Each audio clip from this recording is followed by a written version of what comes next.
Hallelujah. ജഡപ്രകാരമുള്ള സകല കരുതലുകളും എല്ലാം പ്രാകൃതമാണ്. അല്ലേ? എല്ലാം പ്രാകൃതമാണ്. അതിനെക്കുറിച്ച് അപ്പോസ്തലൻ പൗലോസ് പറയുന്നു, ഒന്നാമത് പ്രാകൃതം. സ്തോത്രം. അപ്പോൾ നമ്മുടെയൊക്കെ ജീവിതത്തിൽ ഒന്നാമത് പ്രാകൃതം എന്ന് പറയുമ്പോൾ ഒന്നാമത്തെ പ്രാകൃതം നമ്മുടെ ജീവിതം ശേഷിക്കുക. അപ്പൊ ഇനി നമുക്ക് വേണ്ടത് ആത്മീയ തലമാണ്. ആത്മീയ തലത്തിൽ ദൈവത്തിന്റെ സ്നേഹം എന്ന് പറയുന്നത് നമ്മിൽ മറഞ്ഞിരിക്കുന്ന, അപ്പോൾ തന്നെ ദൈവത്തിന്റെ ദൃഷ്ടിയിൽ നഗ്നമായിരിക്കുന്ന പാപത്തെ കുറിച്ച് ബോധം വരുത്തുക. നമ്മിൽ മറഞ്ഞിരിക്കുന്നതും ദൈവത്തിന്റെ ദൃഷ്ടിയിൽ മറഞ്ഞിരിക്കാത്തതുമായ നമ്മുടെ പാപങ്ങളെ കുറിച്ച്, ലക്ഷ്യമില്ലായ്മയെ കുറിച്ച്, അറിവില്ലായ്മയെ കുറിച്ച്, വിവേകമില്ലായ്മയെ കുറിച്ച്, മനോബോധമില്ലായ്മയെ കുറിച്ച്, നമ്മുടെ തെറ്റിദ്ധാരണകളെ കുറിച്ച് നമുക്ക് ബോധം വരുത്തിരിക. നമുക്കറിയില്ല നമുക്ക് എന്തൊക്കെ മറഞ്ഞിരിക്കുന്നത്. നമ്മിൽ എന്തൊക്കെ മറഞ്ഞിരിക്കുന്നത് ദൈവഹിതമല്ലാത്തതും ദൈവരാജ്യത്തിന് യോഗ്യമല്ലാത്തതുമായ എന്തൊക്കെ നമ്മിൽ മറഞ്ഞിരിക്കുന്നുവെന്ന് നമുക്കറിയില്ല. അറിയില്ല. അതൊക്കെ വെളിപ്പെടുത്തി തരിക എന്നുള്ളതാണ് ദൈവത്തിന്റെ സ്നേഹത്തിന്റെ അതിശയം. പാപമോചനം എന്നൊക്കെ പറയാൻ അതിനുശേഷമുള്ള കാര്യമാണ്. ഹല്ലേലൂയ. പ്രധാനമെന്ന് പറയുന്നത് നമ്മുടെ പാപത്തെ കുറിച്ച് നമുക്ക് ബോധ്യം തരിക. അങ്ങനെയാണോ? അതിപ്പോൾ അങ്ങനെയാണോ? അല്ല. Praise the Lord. Praise the Lord. അതാണ് 19-ാം സങ്കീർത്തനത്തിൽ വായിക്കുന്നത്, തന്റെ തെറ്റുകളെ ഗ്രഹിക്കുന്നവനാ. അതോടുള്ള ബന്ധത്തിൽ തന്നെ യോഹന്നാൻ സുവിശേഷത്തിൽ യേശുക്രിസ്തു വെളിപ്പെടുത്തിയത്, പരിശുദ്ധാത്മാവ് വന്നിട്ട് അവർ എന്നിൽ വിശ്വസിക്കാത്തത് കൊണ്ട് അവർക്ക് പാപത്തെ കുറിച്ച് പറഞ്ഞിട്ടുണ്ട്. അല്ലേ? അപ്പൊ ദൈവസ്നേഹത്തിന്റെ അതിശയം അവിടെയാണ് വരുന്നത്. ഈ ലോക അനുഗ്രഹങ്ങളെ കുറിച്ച് ചിന്തിച്ചു കഴിഞ്ഞാൽ അതിലൊന്നും ദൈവസ്നേഹമൊന്നും അതൊരു അതിശയമല്ല. പാപത്തെ കുറിച്ച് ബോധം വരുത്തുക എന്ന് പറയുന്നത് അത് ഒരു ഭയങ്കര അതിശയം തന്നെയാണ്. കാരണം അതൊരു മനുഷ്യനെ കൊണ്ട് കഴിയില്ല. മനുഷ്യനെ കൊണ്ട് അത് അസാധ്യമാണ്. കാരണം അത് ദൈവരാജ്യത്തിന് യോഗ്യമല്ലാത്ത കുഴപ്പങ്ങൾ, ക്രമക്കേടുകൾ നമ്മുടെ ജീവിതത്തിൽ ഉണ്ട് എന്നുള്ള കാര്യം നമുക്കറിയില്ല. പക്ഷെ അത് പരിശുദ്ധാത്മാവിനറിയാം. അത് നമുക്ക് പറഞ്ഞു തരിക എന്നത് ദൈവസ്നേഹത്തിന്റെ അതിശയമായ സ്നേഹമാണ്. വായിച്ചോ, അത് 16-ാം അധ്യായം 8-9 വാക്യം. പരിശുദ്ധാത്മാവ് എന്ന ദൈവം എന്നല്ല, പരിശുദ്ധാത്മാവെന്ന കാര്യസ്ഥൻ വന്ന് പാപത്തെക്കുറിച്ച്, നീതിയെക്കുറിച്ച്, ന്യായവിധിയെക്കുറിച്ച് ലോകത്തിന് ബോധം വരുത്തണം. നമുക്കൊക്കെ എന്താ ബോധമുണ്ട് അതിനെ കുറിച്ച്? ഈ 3 കാര്യത്തെ കുറിച്ച് എന്തൊക്കെ ബോധമുണ്ട്? ഈ 3 കാര്യ സംബന്ധമായി നമുക്ക് എന്തൊക്കെ ബോധമുണ്ട്? ഈ ഒരു ബോധമില്ലാതെ ആ ദൈവ രാജ്യത്തിൽ, നീതി വസിക്കുന്ന രാജ്യത്തിനോട് എത്തിച്ചേരും. ഇനി ബോധം ഉണ്ടായാൽ എത്തിച്ചേരില്ല. ബോധം ഉണ്ടാവുകയും അതിന് പ്രതിവിധി ക്രിസ്തുവിൽ കൂടെ കണ്ടെത്തുകയും ചെയ്യണം, പ്രാപിക്കുകയും ചെയ്യണം. എന്നാലേ അവിടെ പ്രവേശനമുള്ളൂ. അല്ലാതെ അവരവരുടെ അഹങ്കാരം കൊണ്ട്, ഹുങ്കു കൊണ്ടും അങ്ങോട്ട് പ്രവേശനമൊന്നുമില്ല. ഹല്ലേലൂയ. അപ്പൊ ഇങ്ങനെയുള്ള കാര്യങ്ങൾ നമ്മൾ ഗ്രഹിച്ചറിയാൻ ദൈവം നമ്മോട് ഇടപെടുന്നത്, ദൈവാത്മാവ് ഇടപെടുന്നത് ഒരു ഭയങ്കര അതിശയമാണ്. നമ്മുടെ ഇടയിൽ ഒരു രോഗസൗഖ്യം ദൈവം പ്രവർത്തിച്ചതിരിക്കട്ടെ, അതൊരു അതിശയമുള്ള കാര്യമല്ല. പക്ഷെ അതിനെയാണ് അതിശയമായ ആൾക്കാർ കാണുന്നത്. നമ്മുടെ ഇടയിൽ തന്നെ, നമ്മുടെ ജീവിതത്തിൽ തന്നെ എന്തെല്ലാം അത്ഭുതങ്ങൾ നടക്കുന്നുണ്ട്.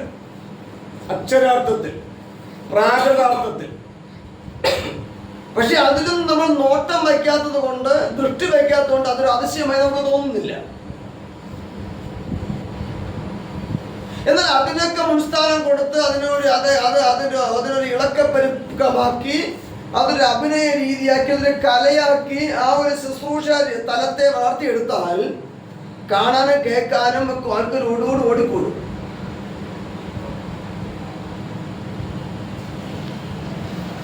ഹല്ലേലൂയ. ഓടിക്കൂടുന്നതിനേക്കാൾ സ്പീഡിൽ തിരിച്ചു ഓടും. വചനത്തിലൊന്നും അവർ ഉറയ്ക്കില്ല, ഉറച്ചു നിൽക്കില്ല. സ്തോത്രം. അപ്പോൾ യേശുക്രിസ്തു അപ്പോസ്തലന്മാരിൽ കൂടി ലക്ഷ്യം വയ്ക്കുന്നത് വചനത്തിൽ ഉറച്ചു നിൽക്കുന്ന വ്യക്തിത്വങ്ങളെ ഉണർത്തിയെടുക്കുക. സ്തോത്രം. അതിനുവേണ്ടിയാണ് ഇവിടെ പറയുന്നത്, പരിശുദ്ധാത്മാവെന്ന കാര്യസ്ഥൻ വന്ന് പാപത്തെക്കുറിച്ച്, നീതിയെക്കുറിച്ച്, ന്യായവിധിയെക്കുറിച്ച് നമുക്ക് ബോധം വരും. അടുത്ത വായിക്കുമ്പോൾ, അവർ എന്നിൽ വിശ്വസിക്കാത്തത് കൊണ്ട് രോഗസൗഖ്യം വരുത്തുന്നില്ല. അപ്പോൾ അവർ എന്നിൽ വിശ്വസിക്കാത്തത് കൊണ്ട് അവർക്ക് രോഗസൗഖ്യം വരുത്തും എന്നുള്ള രീതിയിലാണ് ശുശ്രൂഷ പോകുന്നതെങ്കിൽ അത് തെറ്റാണ്, അത് പാപമാണ്. അത് ലക്ഷ്യം തെറ്റിയുള്ള സംസാരമാണ്, ലക്ഷ്യം തെറ്റിയുള്ള വിശ്വാസമാണ്, ലക്ഷ്യം തെറ്റിയുള്ള ശുശ്രൂഷയാണ്. പരിശുദ്ധാത്മാവ് വന്നിട്ട് കർത്താവ് യേശുക്രിസ്തുവിൽ നാം വിശ്വസിക്കേണ്ടതിന് നമുക്ക് രോഗസൗഖ്യം തരുന്നല്ല, ഒരു അത്ഭുതമോ അടയാളമോ വെളിപ്പെടുത്തി തരും, കാണിച്ചു തരും, നടത്തി തരുമൊന്നുമല്ല. ആണോ? അപ്പോഴേക്ക് അടിസ്ഥാനപരമായിട്ട് ഉറപ്പോടും നിശ്ചയത്തോടും നമ്മൾ ഗ്രഹിക്കേണ്ട കാര്യമാണ്. അത് എത്രത്തോളം ഉറപ്പോടെ ഗ്രഹിക്കുമോ അത്രത്തോളം അന്ധകാരത്തിന്റെ വ്യാപാര ശക്തി ഉന്മൂലമായ നശിക്കും. അത് പിന്നെ നമ്മുടെ മേൽ കർത്തൃത്വം ചെയ്യില്ല.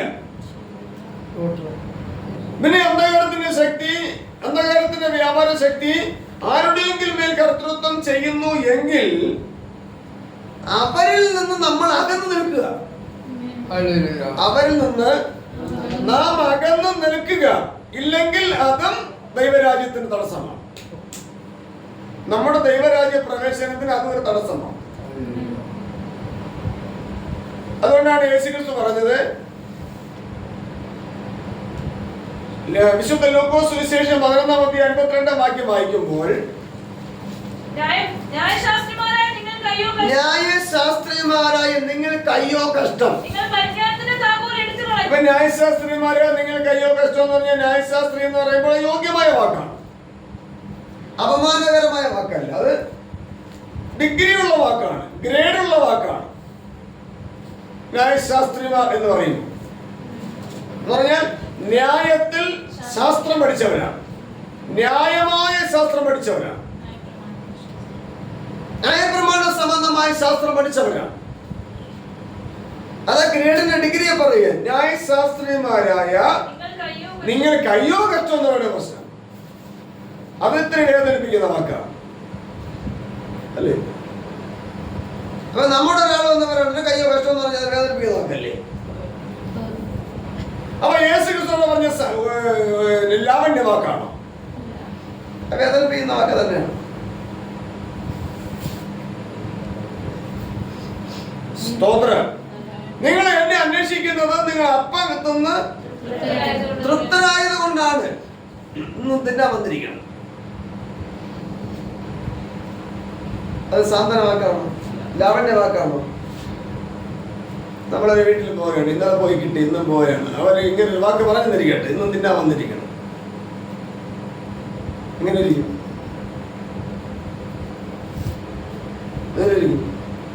അപ്പൊ യേശുക്രിസ്തു ചോദിച്ചത് വേദനിപ്പിക്കുന്ന വാക്കാ. സ്തോത്രം. ലക്ഷ്യം തെറ്റി വരുന്നവർക്ക് അങ്ങനെ ചോദിക്കുള്ളൂ. അങ്ങനെ ചോദിക്കാം. ഒരു പഴഞ്ചൊല്ല് പറഞ്ഞിട്ടില്ലേ, ഇങ്ങനെ വെട്ടാൻ കൊണ്ടുപോകുന്ന പോത്തിന് വേദം ഓതിയിട്ട് കാര്യമില്ല. അല്ലേ എന്ന് പറഞ്ഞ പോലെ നിത്യനാശത്തിന് വിധിക്കപ്പെട്ടവരടുത്ത് വേദം തോന്നിട്ട് കാര്യമില്ല. അവിടുത്തെ ലാവണ്യം പറഞ്ഞിട്ടൊന്നും കാര്യമില്ല. രക്ഷ പ്രാപിക്കണം താല്പര്യമുള്ളവർക്ക് വേദം പറഞ്ഞ കാര്യമുണ്ട്, ലാവണ്യം പറഞ്ഞ കാര്യമുണ്ട്. താല്പര്യമുള്ളവർ അത് ഏറ്റുപറയും. എനിക്ക് രക്ഷ പ്രാപിക്കാൻ താല്പര്യമുണ്ട്, ഞാൻ എന്താ ചെയ്യേണ്ടത്? അപ്പോൾ ഞാൻ എന്താ ചെയ്യേണ്ടത്? എനിക്ക് രക്ഷ പ്രാപിക്കാൻ താല്പര്യമുണ്ട് എന്ന് പറയത്തക്കവണ്ണമുള്ള ഉപദേശങ്ങൾ, വാക്കുകൾ, വചനങ്ങൾ ദൈവം ബൈബിളിൽ വെളിപ്പെടുത്തിയിട്ടുണ്ട്. അത് ഒരു പരിധിവരെ, ഒരുപാടൊന്നുമല്ല, ഒരു ചെറിയ പരിധിവരെ ഇവിടെ പഠിപ്പിക്കുന്നുണ്ട്, ഇവിടെ വെളിപ്പെടുന്നുണ്ട്. പിന്നെ എന്താണ് ചോദിച്ചോട്ടെ? രക്ഷ പ്രാപിക്കാൻ എന്ത് ചെയ്യണം? അപ്പൊ രക്ഷ പ്രാപിക്കാൻ എന്ത് ചെയ്യണം എന്ന് ചോദിക്കാത്ത സകല മനുഷ്യരെയും ആ പോത്തിനോട് ഉപമിക്കുകയാണ്. സ്തോത്രം, സ്തോത്രം. അപ്പോഴേ വെട്ടാൻ കൊണ്ടുപോകുന്ന പോത്തിനോട് വേദം തോന്നിട്ട് ഒരു കാര്യമില്ലെന്ന് പറയും പോലെ എന്ന് പറഞ്ഞാൽ, മാനത്തോടിരിക്കുന്ന മനുഷ്യനും വിവേകഹീനനായാൽ നശിച്ചു പോകുന്ന മൃഗത്തിന് തുല്യം. അതിനോട് വേദം തോന്നിട്ട് കാര്യമില്ല. അതുകൊണ്ടാണ് യേശു ക്രിസ്തു ശക്തമായി പറയുന്നത്, ന്യായശാസ്ത്രിമാരായ നിങ്ങൾക്ക് അയ്യോ കഷ്ടം, പരിജ്ഞാനത്തിന്റെ താക്കോൽ എടുത്തു കളഞ്ഞു. നിങ്ങൾ പരിജ്ഞാനത്തിന്റെ താക്കോൽ എടുത്തു കളഞ്ഞു. നിങ്ങൾ തന്നെ ന്യായശാസ്ത്രീയമാണ്, ശരിയാ. പക്ഷേ പരിജ്ഞാനം എന്ന് പറയുന്നത് നിങ്ങളുടെ ജീവിതത്തിലില്ല എന്ന് കർത്താവ് എന്ന് പറയേ. ഇന്നും നമ്മുടെ ജീവിതത്തിൽ പരിജ്ഞാനം എന്ന് പറയുന്നത് ഇല്ലെങ്കിൽ ഇതേ സ്വരം തന്നെ ദൈവത്തിൽ കർത്താവ് നമ്മൾ പറയും, നമുക്ക് അയ്യോ കഷ്ടം. നമുക്ക് കുറെ ന്യായങ്ങളൊക്കെ പറയാറുണ്ട്, അതൊക്കെ കർത്താവിന് അറിയാം. നമുക്ക് കുറെ ന്യായങ്ങളൊക്കെ പറയാറുണ്ട്, പക്ഷെ സ്വർഗീയ ന്യായമല്ല, സ്വർഗീയ നീതിക്ക് യോഗ്യമായ ന്യായമല്ല എന്നൊക്കെ പഠിക്കാൻ താല്പര്യം, അല്ലെങ്കിൽ കേൾക്കാനും പഠിക്കാനും ഗ്രഹിക്കാനും താല്പര്യമില്ലാത്തവർ ഇവിടെ വന്നിട്ട് കാര്യമില്ല, കൂട്ടായ്മയിൽ വന്നിട്ട് കാര്യമില്ല. ഉണ്ടോ? ആ കാര്യം കഴിക്കാൻ താല്പര്യമില്ലാത്തൊരു ഹോട്ടലിൽ പോയിട്ട് കാര്യമുണ്ടോ? ഉണ്ടോ? മദ്യപിക്കാൻ താല്പര്യമില്ലാത്തൊരു മദ്യഷാപ്പിൽ പോയിട്ട് കാര്യമുണ്ടോ? നല്ല കാര്യമുണ്ടോ? മീൻ കഴിക്കാൻ താല്പര്യമില്ലാത്തൊരു മീൻചന്തയിൽ പോയിട്ട് കാര്യമുണ്ടോ? ഉണ്ടോ? മേടിച്ചിരിക്കുന്നില്ല. സ്തോത്രം. അപ്പൊ രക്ഷ പ്രാപിക്കാൻ താല്പര്യമുള്ളവർക്കാണ് കൂട്ടായ്മ. വചനം ഗ്രഹിക്കാൻ നമ്മളെ കൊണ്ട് കഴിവില്ല കേട്ടോ, വചനം ഗ്രഹിക്കാൻ നമുക്ക് കഴിവില്ല, പക്ഷെ താല്പര്യമുണ്ട്. താല്പര്യമുള്ളവർക്കാണ് കൂട്ടായ്മ. സ്തോത്രം. അവരുടെ മേലാണ് ദൈവത്തിന്റെ ആത്മാവ് ദൃഷ്ടി വയ്ക്കുന്നു. ദൈവത്തിന്റെ ആത്മാവ് ദൃഷ്ടി വച്ചു കഴിഞ്ഞാൽ നമ്മുടെ ഹൃദയത്തിൽ പ്രകാശിക്കും. Praise the Lord. Praise the Lord. അപ്പോൾ അതിന് യോഗ്യമായ വിധത്തിലാണ് ദൈവാത്മാവിന്റെ ഇടപെടൽ. അവിടെ പറയുന്നു, നിങ്ങൾ പരിജ്ഞാനത്തിന്റെ താക്കോൽ എടുത്തു കളഞ്ഞു. നിങ്ങൾ കടന്നില്ല, കടക്കുന്നവരെ തടുത്തു. അപ്പൊ നമ്മുടെ ജീവിതത്തിലും ദൈവരാജ്യത്തിന് യോഗ്യമായ പരിജ്ഞാനമില്ലെങ്കിൽ നമ്മുടെ ഗതി തന്നെയാണ്. ഇന്നത്തെ ശുശ്രൂഷ തലത്തിൽ വലിയ ഗ്രേഡായി നിൽക്കുന്നവരോടൊക്കെ കർത്താവ് ചോദിക്കുന്ന ചോദ്യം ഇത് തന്നെയാണ്. നിങ്ങൾക്ക് അയ്യോ കഷ്ടം, നിങ്ങൾ കിടക്കുന്നവരെ കിടക്കാൻ സമ്മതിക്കുന്നില്ല, അവരെ തടുത്തു കളയുന്നു. എന്താണ് തെളിവ്? നിങ്ങൾ പരിജ്ഞാനത്തിന് താക്കോൽ എടുത്തു കളഞ്ഞു. എന്നിട്ട് എന്താണ് നിങ്ങൾ കൊണ്ടു നടക്കുന്നത്? ലോക സംഭവങ്ങൾ, ചരിത്രങ്ങൾ. ബൈബിളിലെ ചരിത്രവും ലോക സംഭവങ്ങളും ലോക ചരിത്രങ്ങളാണ് കൊണ്ടു നടക്കുന്നത്.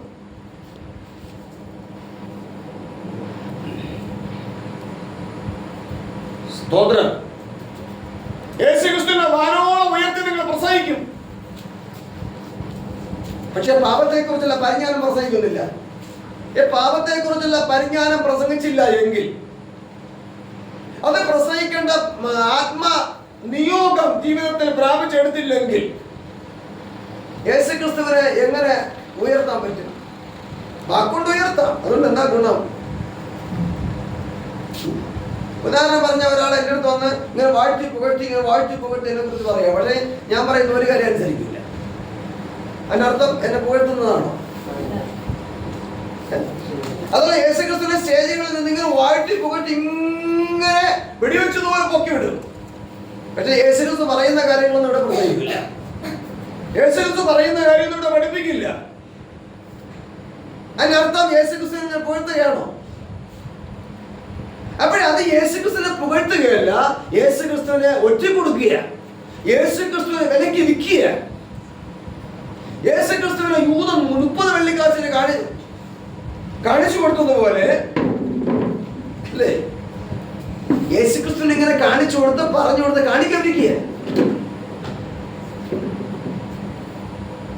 നേരിട്ട് പിരിക്കുന്നത് അപമാനമൊക്കെ ആയതുകൊണ്ട് ഇപ്പൊ അവിടെ ഒരു ബോക്സ് വെച്ച് പിരിക്കുക, ഇഷ്ടമുള്ളവർക്ക് ഇടാം.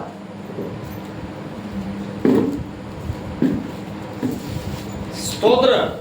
അപ്പൊ ഇതെല്ലാം യേശുക്രിസ്തുവിനെ മഹത്വപ്പെടുത്തുന്നത് അല്ല, ഇതെല്ലാം യേശുക്രിസ്തുവിനെ മഹത്വപ്പെടുത്തുന്നു എന്ന ധാരണയിൽ നിന്നുകൊണ്ട് യേശുക്രിസ്തുവിനെ അപമാനിക്കുക. Hallelujah, hallelujah. യേശുക്രിസ്തുവിനെ മഹത്വപ്പെടുത്തുക എന്ന് പറയുന്ന യെശയ്യാ പ്രവചനം 58-ാം അധ്യായം 1-ാം വാക്യം വായിക്കുമ്പോൾ ഉറക്കെ വിളിക്കുക, അടങ്ങിയിരിക്കരുത്, കാഹളം പോലെ നിന്റെ ശബ്ദം ഉയർത്തി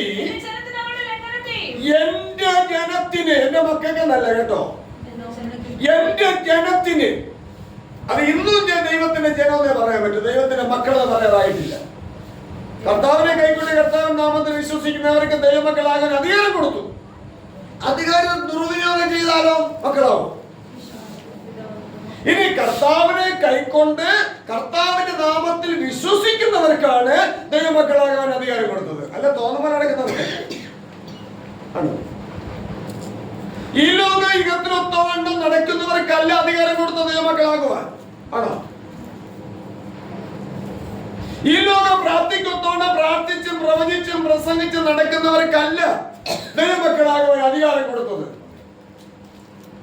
ഗ്രഹിക്കാൻ കഴിയുന്നില്ലേ? ഉൾക്കൊള്ളാൻ പറ്റുന്നില്ലേ? പ്രൈസ്തല്ലോ. പിന്നെ എന്താ പെരുവെള്ളത്തിന്റെ ഇരച്ചിൽ പോലെ സ്തുതി വന്ന് പൊങ്ങാത്തത്? പാട്ടെന്താ പറയുന്നത്? പെരുവെള്ളത്തിൻ ഇരച്ചിൽ പോലെ സ്തുതിച്ചിടുക കർത്താവിൻ നാമം. Hallelujah, hallelujah, hallelujah, hallelujah.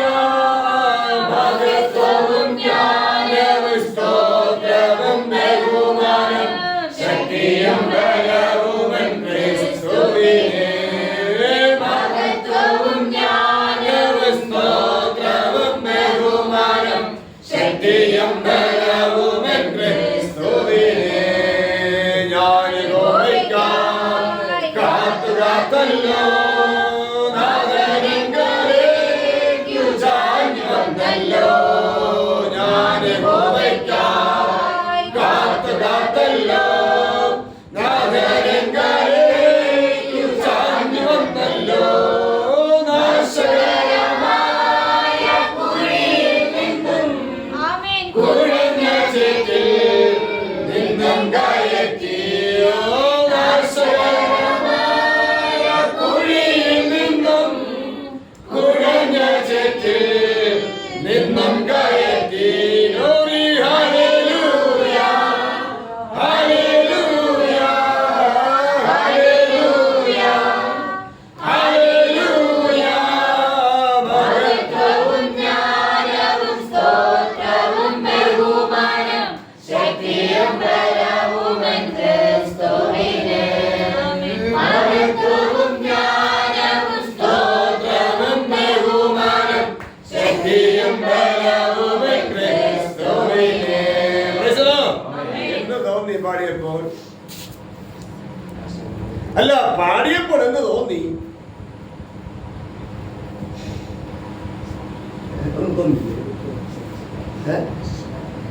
മൂടന്റെ ഗീതം അത്രയാണ് സംഭവിച്ചത്. കാരണം പാട്ടിൽ എല്ലാവരും ചേർന്നു. പക്ഷെ വചനം കേട്ടപ്പോൾ എല്ലാവരും ചേർന്നില്ലല്ലോ. ചേർന്നില്ല. അതെ. ചേർന്നോ? ഇല്ല. ചേർന്നോ? ഇല്ല. എത്ര പേര് പ്രതികരിച്ചു? എത്ര പേര് അതിനും തുറന്നു? ഇതൊക്കെ അവിടെ കണക്കെടുക്കും. സ്വർഗീയ കോടതിയില് കണക്കെടുക്കും. ഏതെങ്കിലും ശുശ്രൂഷന്മാർക്ക് പാട്ട് പാടി എല്ലാവരും ഇളക്കി എന്ന് പറഞ്ഞാൽ എന്താ പറയാ, അവരുടെ നിഗമനത്തിൽ ഒരു ആത്മനിർവയിൽ കൊണ്ടെത്തിച്ചിട്ട് അതിനെ മടുപ്പിക്കാൻ നിൽക്കുമോ? പഠിപ്പിക്കുക എന്ന് പറഞ്ഞാൽ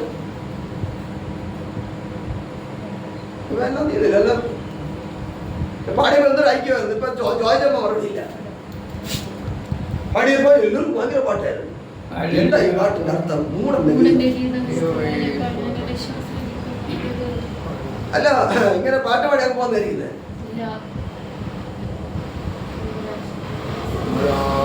വചനത്തോട് പ്രതികരിച്ച് വചനത്തോട് അനുരൂപപ്പെടുന്നവർക്ക് പാടാം. അത് ദൈവഭക്തന്മാർ പാടിയിട്ടുണ്ട്. പക്ഷേ വചനത്തോട് അനുരൂപമായി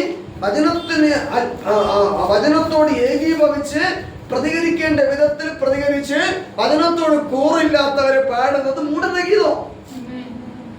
ആ സ്വരം നീക്കിക്കളയുക എന്നാണ് ദൈവത്തിന്റെ ആലോചന. പ്രവചനത്തിൽ ആമോസ് പ്രവചനത്തിൽ അങ്ങനെ പ്രവചിച്ചിരിക്കുന്നത്. അത് നമ്മെയും കുറിച്ച് കൂടി തന്നെയാണ്. അപ്പൊ വചനത്തോട് കൂറില്ലാത്തവർ പാട്ടിനോട് കൂറ കാണിച്ചാൽ അത് പാപമാണ്, അത് ലക്ഷ്യം തെറ്റലാണ്, അത് ലംഘനമാണ്, അത് അവിശ്വാസമാണ്, അത് വിശ്വാസപാതകമാണ്, അത് അന്ധകാരമാണ്, അത് ഇരുട്ടിന്റെ നിഷ്ഫല പ്രവൃത്തിയാണ്. അത് നമുക്ക് ബോധം വരണ്ടേ? അല്ല, അത് നമുക്ക് ബോധം വരണ്ടേ? പാടി അങ്ങ് സംഭവം അങ്ങ് പിന്നെ എന്തോ ഭയങ്കര സംഭവം പോലെ, ആത്മനിറവ് പോലെ, ആത്മവിവേശത പോലെ വീട്ടിൽ വെച്ച് വയ്യാ മതിയോ? വീട്ടിൽ പോയിട്ട് ഭാര്യയും ഭർത്താവും തമ്മിൽ മുഖത്തോട് മുഖം നോക്കാൻ മനസ്സില്ല. തിരുവചനം സംബന്ധിച്ച് ആമേൻ സ്തോത്രം സംസാര ശേഷികളില്ല. കൂട്ടത്തിൽ പൂട്ട്.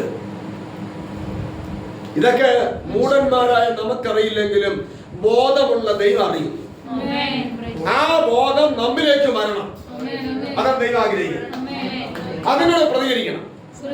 അതിനെ കുറിച്ചാണ് അപ്പോസ്തലന്മാർ പ്രസംഗിച്ച്, പത്രോസ് അപ്പോസ്തലൻ പ്രസംഗിച്ചത്. അപ്പോഴാണ് മറുപടിയുമായി വന്നത്, ഞങ്ങൾ എന്ത് ചെയ്യണം? ഇന്ന് ആയിരങ്ങളെ കൂടുന്നിടത്ത് ആര് ചോദിക്കുന്നു എന്ത് ചെയ്യണമെന്ന്? അല്ലെങ്കിൽ ഇന്നത് ചെയ്യണമെന്ന് ആര് പഠിപ്പിക്കുന്നു? എല്ലാവരും വ്യക്തി സ്വാതന്ത്ര്യം വിട്ടുകൊടുക്കുകയല്ലേ? വ്യക്തി സ്വാതന്ത്ര്യത്തിന് വേണ്ടി എന്ത് ചെയ്യുന്നു? ഒപ്പിട്ട് കൊടുക്കുകയാണ്.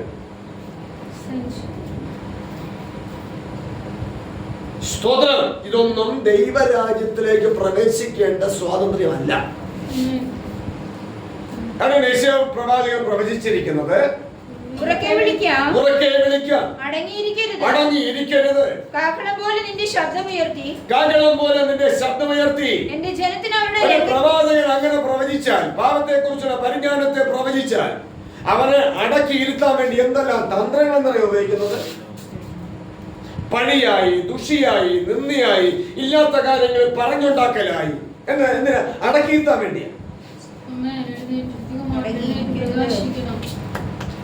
എന്നിട്ട് ചാരന്മാരെ പോലെ കൂട്ടുകാരനൊക്കെ തോന്നിരിക്കുകയും ചെയ്യും.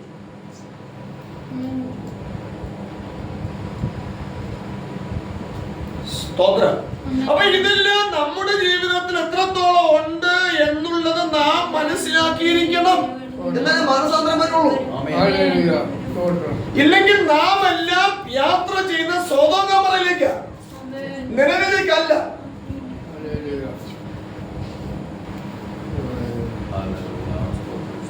സ്തോത്രം. സ്തോത്രം.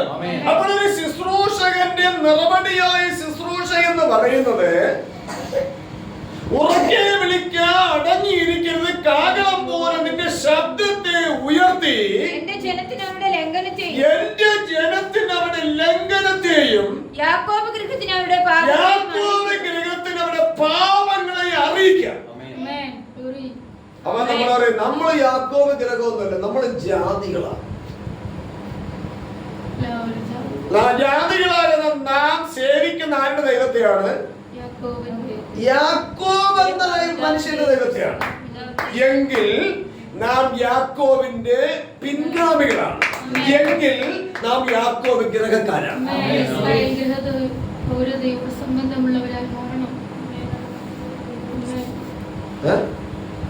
യാക്കോബ് ഗ്രഹ വീട്ടുകാരൻ.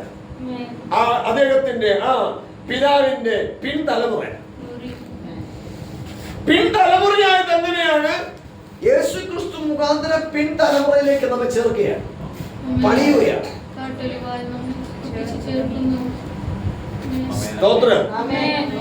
ഇതൊക്കെ നാം തിരിച്ചറിയാതിരിക്കുന്നത് തന്നെയാണ് ലക്ഷ്യം തെറ്റൽ. ലക്ഷ്യത്തിലെത്തിയിട്ടില്ല, വിശ്വാസത്തിലെത്തിയിട്ടില്ല. അതുകൊണ്ട് ദൈവാത്മാവ് എവിടെ തൊടാമെന്ന് ഉള്ള അനുഭവത്തോടു കൂടി ദൈവജനത്തോട് ഇടപെടുന്നത്. ശുശ്രൂഷകന്റെ ശുശ്രൂഷ എന്ന് പറയുന്നത്, പ്രവാചകന്റെ പ്രവചനം എന്ന് പറയുന്നത് ഈ ലോകത്തിന് അനുരൂപമല്ല. അത് പൗലോസ് സഹോദരൻ തന്നെ വിലക്കിയിട്ടുള്ള കാര്യം.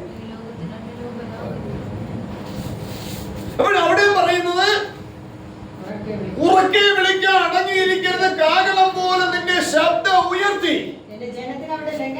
എന്റെ ജനത്തിന് അവർക്ക് ആശ്വാസം കൊടുക്കാനല്ല, വാഗ്ദാന മോഹം കൊടുക്കാനല്ല, അവരെ ലംഘനത്തെ വെളിപ്പെടുത്തി കൊടുക്കാൻ. എന്തിനാ? അവിടെയാണ് യേശുക്രിസ്തു മഹത്വം വരുന്നത്. അവിടെയാണ് യേശുക്രിസ്തുവിന്റെ മഹത്വം വരുന്നത്. ലംഘനം വെളിപ്പെടുത്തി കൊടുക്കുമ്പോൾ അവർ ലംഘനത്തെ ഓർത്ത് അനുഭവിച്ച് ഏറ്റു പറയുമ്പോൾ ക്രിസ്തു മഹത്വപ്പെടുകയാണ്. അല്ല, ക്രിസ്തുവിനെ ഉയർത്തിയെന്ന് പറഞ്ഞാൽ ക്രിസ്തു ഉയരുന്നില്ല, ക്രിസ്തു ഉയർന്നിരിക്കുകയാണ്. സ്തോത്രം, സ്തോത്രം. വാക്തോരണി പറഞ്ഞ് ക്രിസ്തുവിനെ ഉയർത്തിയെന്ന് പറഞ്ഞിട്ട് ക്രിസ്തുവിനെ ഒന്നും വരില്ല, ക്രിസ്തുവിനെ ഉയർത്താൻ പറ്റുകയില്ല. കാരണം എല്ലാ നാമത്തിലും മേലായ നാമം കൊടുത്ത് ഉയർത്തിയത് പിതാവാണ്. ഇനി ആരും ഉയർത്തിയിരിക്കുന്നത്?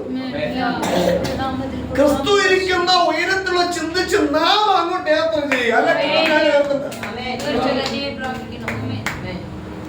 ക്രിസ്തു ഉയർന്ന പിതാവുണ്ട്, പിതാവ് ഉയർത്തിയിട്ടുണ്ട്.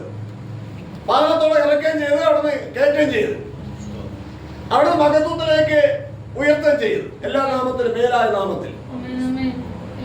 ഇനി ആ നാമം നമ്മൾ സ്വീകരിച്ചാൽ ആ നാമത്തിൽ നമുക്കും ഒരു ഉയർച്ച ഉണ്ട്. അതിനാണ് കൂട്ടായ്മ. ഇതൊക്കെ പഠിക്കണം, ഗ്രഹിക്കണം, ചിന്തിക്കണം. പഠിച്ച വ്യക്തി എന്ന നിലയിലല്ല ഞാൻ നിൽക്കുന്നത്. നമ്മെ പഠിപ്പിക്കാൻ വേണ്ടി ദൈവാത്മാവ് ഇടപെടുമ്പോൾ നാം അതിന് വിനയപ്പെട്ട് പ്രതികരിക്കണം. സോദരം, ദൈവനാമത്തോട് പ്രതികരിക്കാത്തവരോട്, അനുകൂലപ്പെടാത്തവരോട്, കൂറ് കാണിക്കാത്തവരോട് നമ്മൾ കൂറ് കാണിക്കരുത്. അതൊക്കെ പിന്നെ എങ്ങനെ അവരെയൊക്കെ നേടും? ഞാൻ കൂറ് കാണിച്ച് നേടും, കൂറ് കാണിച്ചു പോയി നേടാൻ പറ്റുമോ? ഒരു മനുഷ്യനെ കൊണ്ട് ഒരു മനുഷ്യനെ രക്ഷിക്കാൻ പറ്റുമോ?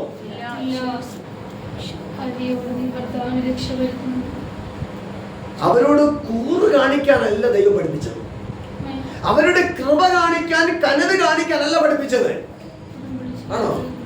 അവരുടെ ലംഘനം വെളിപ്പെടുത്തി കൊടുക്കാനാണ്.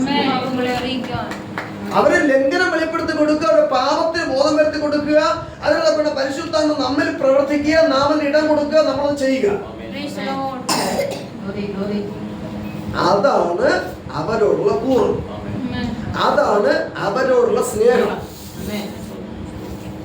അല്ല അവരെ തോളിൽ കൈയിട്ടുണ്ട്, അവരെ പാപത്തിന് കൂട്ടാളിയാകുന്നതല്ല സ്നേഹം. അത് അമ്മയോടായാലും അപ്പനോടായാലും സഹോദരനോടായാലും സഹോദരിയോടായാലും അമ്മാവി അമ്മയോടായാലും മരുമകളോടായാലും മരുമകനോടായാലും ആരോടായാലും അങ്ങനെ തന്നെയാണ്.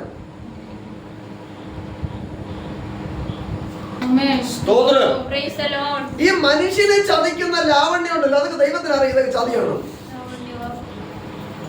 മനുഷ്യനെ ചതിക്കുന്ന ലാവണ്യം ദൈവം അംഗീകരിക്കുന്നില്ല, അത് ഭയങ്കര പാപം. അതാണ് പറയുന്നത്.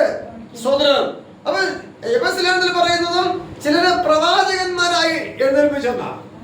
പ്രവാചകന്മാരായി എഴുന്നേൽപ്പിച്ചെന്തിനാ? അമേരിക്കയിലെ കൊണ്ടുപോകുന്ന പ്രവചിക്കാനാണോ? അതോ പാപത്തെ കുറിച്ച് ബോധം വരുത്താനാണോ? പ്രവചനം എന്ന് പറഞ്ഞാൽ എന്താ? പ്രവചനം വെളിപ്പെടുത്തുന്നതാണ് പ്രവചനം. സ്തോത്രം. നമ്മിൽ മറഞ്ഞിരിക്കുന്നതും ദൈവത്തിന് കാണാൻ കഴിയുന്നതുമായ കാര്യത്തെ നമ്മെ അറിയിക്കുക. അതിനുവേണ്ടി പ്രവർത്തിക്കുവാൻ ഒരു മനുഷ്യനെ വെച്ചിരിക്കുന്ന അവന്റെ പേര് പ്രവാചകൻ. നമുക്ക് സുലഭമായ അറിവില്ലാത്ത കാര്യങ്ങളെ അറിയിക്കുക. പഴയ കാലത്ത് അങ്ങനെയാ, ദൈവവചനം സുലഭമല്ലായിരുന്നു. അതുകൊണ്ട് ദൈവവചനം കേട്ട് ജനത്തെ പഠിപ്പിക്കാൻ പ്രവാചകന്മാർ നിയമിച്ചു. അതുപോലെ തന്നെയാണ് പുതിയ നിയമത്തിലേക്ക് വരുമ്പോൾ നമുക്ക് വചനം സുലഭമായിട്ടുണ്ട്, നമ്മുടെ കരങ്ങളിലുണ്ട്, അവരവരുടെ ഭാഷയില്. പക്ഷെ അന്ന് അവരവരുടെ ഭാഷയിൽ അവരവർക്ക് ബൈബിൾ ഇല്ലായിരുന്നു.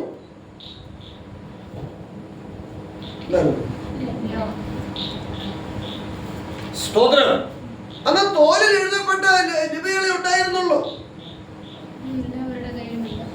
അത് എല്ലാവരുടെ കയ്യിലും ഇല്ല. അതുകൊണ്ട് അത് വായിക്കുകയും പഠിക്കുകയും അതിന്റെ ദർശനം പ്രാപിക്കുകയും ചെയ്യുന്നവരെ പ്രവാചകന്മാരായിട്ട് നിയോഗിച്ചിരുന്നു. ദർശകന്മാരായിട്ടും പ്രവാചകന്മാരായിട്ടും. ഇന്നും നമുക്ക് നമ്മുടെ കരങ്ങളിൽ ബൈബിളുണ്ട്, നമ്മുടെ ഭാഷയിലുണ്ട്, സുലഭമായിട്ടുണ്ട്. പക്ഷെ എന്തില്ല? പാപത്തെ കുറിച്ചുള്ള ബോധമില്ല. അതിന് പ്രവാചകന്റെ ആവശ്യം, അതിന് പ്രവാചകന്മാരുടെ ആവശ്യമുണ്ട്. പ്രവാചകൻ അവിടെ ശുദ്രം ചെയ്ത് കുഴിച്ചിട്ടിക്കുന്ന കാര്യം പറയുന്നല്ലോ പ്രവചനം. നിനക്ക് അപകടം വരാൻ പോകുന്നു, വീട് വരാൻ പോകുന്നു, വാഹനം വരാൻ പോകുന്നു, നിനക്ക് വാഹനം നശിക്കാൻ പോകുന്നു, ഇത് പറയുന്നല്ല പ്രവചനം.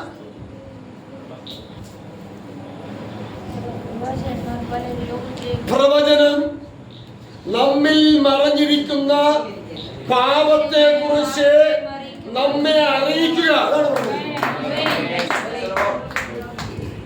അതാണ് ആത്മീയ വർധനമാണ് പ്രവചനം. പ്രവചന സഭയ്ക്ക് ആത്മീയ വർധന വരുത്തുന്നു എന്ന് പറഞ്ഞാൽ ആത്മീയ വർധനവിന് വിരോധമായി നമ്മിൽ കുടികൊണ്ടിരിക്കുന്ന ജഡ അഭിലാഷങ്ങളെ കുറിച്ച് പറഞ്ഞു തരിക, അത് ഏറ്റു പറയിപ്പിക്കുക, അത് ഉപേക്ഷിപ്പിക്കുക. ഇതൊക്കെ പ്രവാചകനെ കൊണ്ട് ദൈവാത്മാ ചെയ്യുന്നു. അപ്പോൾ സഭയ്ക്ക് ആത്മീയ വർധന വരുത്തുന്ന പ്രവചനം എന്താണെന്ന് പറയുമ്പോൾ, വെളിപ്പെടുത്തുമ്പോൾ അതിനോട് കൂറ് കാണിക്കാതെ, ദൈവ പ്രവചനത്തോട് കൂറ് കാണിക്കാത്ത വ്യക്തികളോട് കൂറ് കാണിക്കുന്നവര് കൂട്ടായ്മയ്ക്കകത്ത് വന്നിരുന്നിട്ട് ഒരു കാര്യമില്ല. അത് ഇവിടെ അല്ല, എവിടെ പോയിരുന്നിട്ട് കാര്യമില്ല.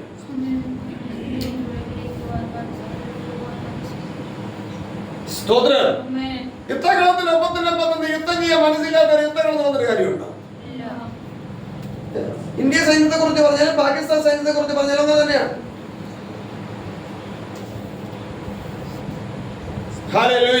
എനിക്ക് ഭാര്യയുണ്ട്, എനിക്ക് ഭർത്താവുണ്ട്, എനിക്ക് അമ്മയുണ്ട്, അപ്പനുണ്ട്, മക്കളുണ്ട്, സഹോദരങ്ങളുണ്ട് എന്ന് പറഞ്ഞുകൊണ്ട് നടക്കുന്നവര് സ്ത്രീയായാലും പുരുഷനായാലും അവിടെ സൈന്യം പെടുന്നൊരു കാര്യമുണ്ടോ?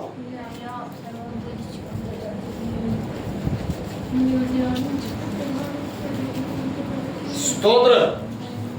സകലത്തെയും വിട്ട് യാത്ര ചെയ്യുന്ന മനോഭാവം ഉണ്ടെങ്കിൽ ഇന്ത്യൻ സൈന്യമായിട്ട് നിൽക്കാൻ പറ്റൂ. അത് അങ്ങനെയാണെങ്കിൽ ദൈവത്തിന്റെ സൈന്യമായി നിൽക്കേണ്ടവർ എങ്ങനെ നിൽക്കണം? ദൈവത്തോട് കൂറ് കാണിക്കാത്തവരോട് കൂടെ കൂറ് കാണിച്ചിട്ട് ദൈവത്തിന്റെ സൈന്യത്തിന്റെ ഒപ്പം നിൽക്കാൻ പറ്റുമോ? ഇത്തിരി നിർത്തിക്കോ എന്ന് പറഞ്ഞ് നിർത്തിയാൽ എന്ത് ചെയ്യും? ആക്കാൻ കൂടെ നടന്ന് എന്ത് ചെയ്തു? യുദ്ധം എന്ത് ചെയ്തു?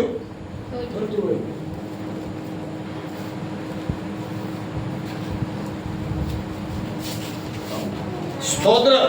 അപ്പോൾ ഏത് വിധേനയെ യുദ്ധത്തെ പരാജയപ്പെടുത്തുക, അതിനുവേണ്ടി ആരെങ്കിലും ഒക്കെ ഇതിനകത്ത് ഇരിക്കുക. ഇതിനകത്തൊന്നും ഇവിടുത്തെ കാര്യം മാത്രമല്ല, എവിടുത്തെ കാര്യമാണ്.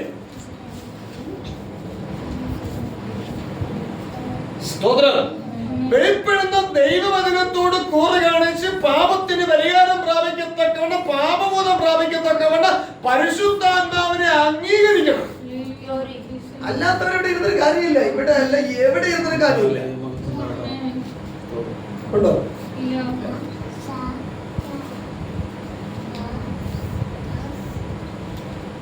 സ്തോത്രം. അങ്ങനെയുള്ളവരോട് കൂറ് കാണിക്കാൻ പറഞ്ഞിട്ടില്ല, കൃപ കാണിക്കാൻ പറഞ്ഞിട്ടില്ല, കരുണ കാണിക്കാൻ പറഞ്ഞിട്ടില്ല. കനവോ കൃപയോ കരുണയൊക്കെ കാണിച്ചാൽ അവരെ കൂടെ വെക്കോന്നാണ് എഴുതിയിരിക്കുന്നത്. ഇനി അവരെ കൂടെ പോവും, അവരുടെ അകത്ത് തന്നെ കൂട്ടാളിയാവും, അവരുടെ പാപത്തിന് ഓഹരിക്കാരനാകും, അവരെ പാതളത്തിന് ആടികളെ ഏൽപ്പിച്ചിരിക്കുന്നു. നിനക്കും അവരെ കൂടെ യാത്ര ചെയ്ത് പോവാ. ദൈവത്തിനോട് നിർബന്ധമൊന്നുമില്ല കർത്താവിന്റെ പാത അനുഗമിക്കണം.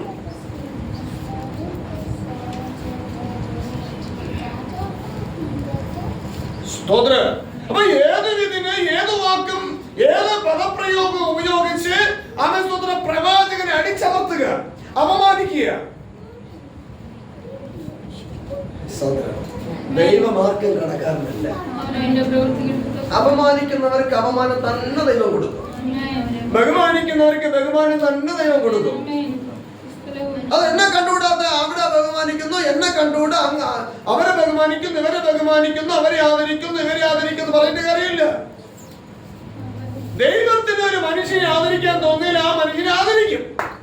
അതിന് ആരാ ചോദ്യം ചെയ്തിരിക്കുന്നത്? ആരാ അസൂയപ്പെടാനിരിക്കുന്നത്?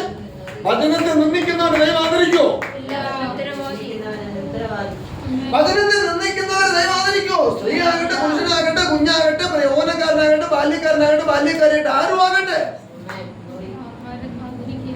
10 ശുശ്രൂഷകരെ ഒരുമിച്ച് ഇങ്ങനെ കൈകോർത്ത് മുട്ടിപ്പെട്ട് പസന് പിടിക്കുക. ദൈവമേ ഈ മനുഷ്യനെ ആദരിക്കണമേ എന്ന് പറഞ്ഞ് ആദരിക്കുക. ഈ വചനത്തെ നിന്ദിക്കുന്നവരെ ആദരിക്കണമെന്ന് ദൈവത്തോട് പ്രാർത്ഥിക്കുന്നവർ കള്ളനാണ്, അവൻ കൈക്കൂലിക്കാരനാണ്. സ്തോത്രം. അപ്പോൾ എന്തൊക്കെയാണ് പാപം, എന്തൊക്കെയാണ് പാപരഹിതം എന്നൊക്കെ നമ്മൾ മനസ്സിലാക്കാൻ ഓരോ കാര്യങ്ങളിലും നമ്മുടെ ചിന്തകളെ വളർത്തിയെടുക്കണം. ഹല്ലേലൂയ. അതാണ് വായിക്കുന്നത്. നിങ്ങൾ പരിജ്ഞാനത്തിന്റെ താക്കോൽ എടുത്ത് കളഞ്ഞു, എന്നിട്ട് പ്രാർത്ഥനയാണ് സ്വർഗം തുറക്കുന്ന താക്കോൽ എന്ന് നിങ്ങൾ കണ്ടുപിടിച്ചു. അത് അന്നുള്ളവരല്ല, ഇന്നുള്ളവര് കേട്ടിട്ടുണ്ടോ? പ്രാർത്ഥന സ്വർഗം തുറക്കുന്ന താക്കോൽ എന്ന് ആരെങ്കിലും പറയുന്നത്? അവിടെയൊക്കെ സുലഭമാണ്. ഇവിടെ കേട്ടോ, പ്രാർത്ഥിക്കുന്നവന് ദൈവം പറയുന്നു, പ്രസവിക്കുന്നവന് ലോകം പറയുന്നു.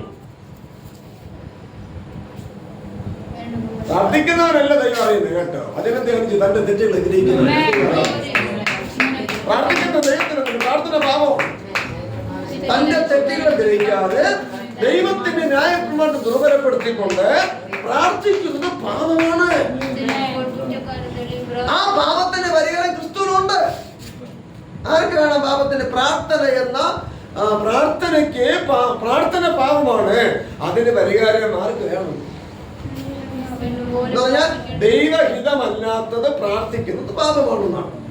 അല്ല, പൊതുവിൽ പ്രാർത്ഥിക്കുന്ന പാപമല്ല, ദൈവഹിതമല്ലാത്തത് പ്രാർത്ഥിച്ചാൽ അത് പാപമാണ്. അത് മദ്യപാനത്തിന് തുല്യമാണ്, അത് കൊലപാതകത്തിന് തുല്യമാണ്.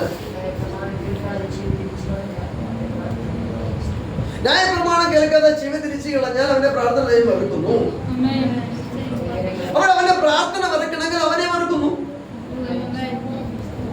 അവനെ ദൈവം വെറുക്കുന്നു, പക്ഷെ ഞാൻ അവനെ വെറുക്കുന്നില്ല. അപ്പോഴും അവന്റെ മേലുള്ള ദൈവത്തിന്റെ വെറുപ്പ് എന്റെ മേലും വരും. അങ്ങനെ ക്രിസ്തീയ ഗോളം ചങ്ങലയായിട്ട് ദൈവിക വെറുപ്പിലേക്ക് പോയത്.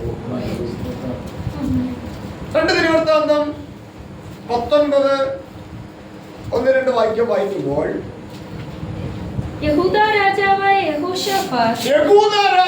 യഹോശാഫാത്ത് യെരൂശലേമിൽ തന്റെ അരമനയിലേക്ക് സമാധാനത്തോടെ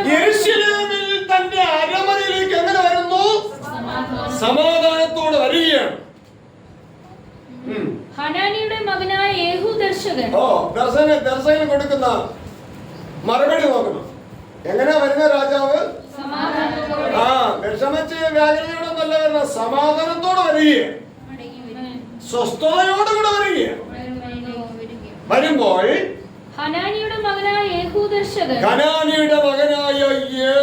ദർശകൻ അവനെ എതിരേറ്റ് ചെന്നു രാജാവിനെ എതിരേറ്റ് ചെല്ലുകയാണ്. യഹോശാഫാത്ത് രാജാവിനോട് ദുഷ്ടന് സഹായം ചെയ്യുന്നത് വിഹിതമോ? ദുഷ്ടന് സഹായം ചെയ്യുന്നത് വിഹിതമോ? വിഹിതമോ? യഹോവയെ ഭയക്കുന്നവരോട് നീ സ്നേഹം കാണിക്കുക. രാജാവിനോട് ചോദിക്കുക, സമാധാനത്തോടെ വന്ന രാജാവാ. സമാധാനം കേടാ ഒന്ന് പോരെ, ഇത് പോരെ. സമാധാനം കെടാൻ ഇത് പോരെ. നമ്മളാരുടെ ചോദിക്കൂ? രാജാവിനോട് ചോദിക്കണ്ട, പോട്ടെ. ആട്ടുമുറോട് ചോദിക്കൂ. നമ്മുടെ വീട്ടിൽ വരുന്ന ആരോടെങ്കിലും ചോദിക്കൂ. അപ്പോൾ നമ്മൾ ദൈവത്തെ ജനാണോ? അല്ല, അപ്പോൾ നമ്മൾ ദൈവവിശ്വാസിയാണോ? ദൈവത്തിന്റെ പക്ഷക്കാരാണോ? ആണോ? ഒന്നും അല്ലാതിരിക്കുക അഭിനയം എന്താണ്? ദൈവത്തെ മക്കളെന്ന് മക്കൾ.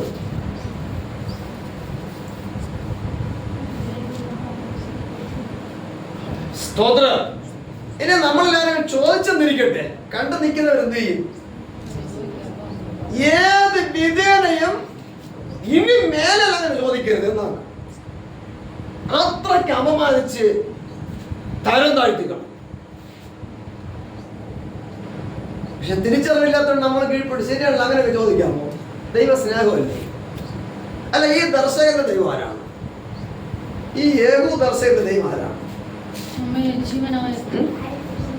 സൈന്യങ്ങളുടെ ദൈവമായ യഹോവയല്ലേ? ജീവനാ ദൈവമല്ലേ? അപ്പൊ യേഹൂ ദർശകൻ അങ്ങനെ ചോദിക്കാമോ? ചോദിക്കാം. അദ്ദേഹത്തിന് മാത്രമേ ചോദിക്കാവൂ. പക്ഷെ അദ്ദേഹത്തോട് രാജാവിന് ചോദിച്ചുകൂടാ.